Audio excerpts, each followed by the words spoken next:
Hello guys, welcome back to my channel. ఈరోజు topic వచ్చేసి మన డైలీ లైఫ్లో ఇలా మాట్లాడుతూ ఉంటాము.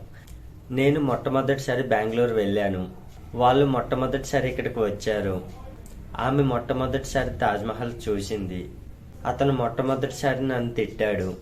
సో ఇలాంటి సెంటెన్సెస్ ఇంగ్లీష్లో ఎలా మాట్లాడాలో ఈరోజు టాపిక్లో తెలుసుకుందాం. సో ఇలాంటి సెంటెన్సెస్ మాట్లాడడానికి మనం ఫస్ట్ అండ్ ఫార్మోస్ట్ అనేది యూజ్ చేస్తాం. సో ఫస్ట్ అండ్ ఫార్మోస్ట్ యొక్క మీనింగ్ వచ్చేసి మొట్టమొదటిసారి. సో కొన్ని సెంటెన్సెస్ చూద్దాం, then you can understand clearly. నేను మొట్టమొదటిసారి బెంగళూరు వెళ్ళాను. I went to Bengaluru first and foremost. నేను మిమ్మల్ని మొట్టమొదటిసారి చూశాను. I saw you first and foremost. వాళ్ళు ఇక్కడికి మొట్టమొదటిసారి వచ్చారు.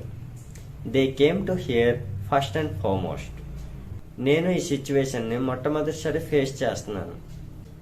I'm facing this situation first and foremost. నేను మొట్టమొదటిసారి టెంపుల్కి వెళ్తున్నాను. I'm going to temple first and foremost.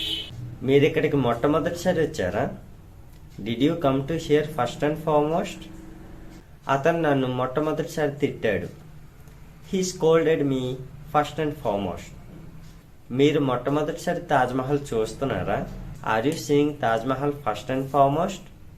నేను మొట్టమొదటిసారి వంట చేయబోతున్నాను. I'm going to cook first and foremost. నేను మొట్టమొదటిసారి ఇంగ్లీష్లో మాట్లాడబోతున్నాను. I'm going to speak in English first and foremost. So me practice కోసం ఒక క్వశ్చన్. నేను మొట్టమొదటిసారి టెంపుల్కి వెళ్ళాను. Comment in the comment box. So మీకు ఈ టాపిక్ యూజ్ఫుల్గా అనిపిస్తే లైక్ చేసి సబ్స్క్రైబ్ చేయండి. Thanks for watching.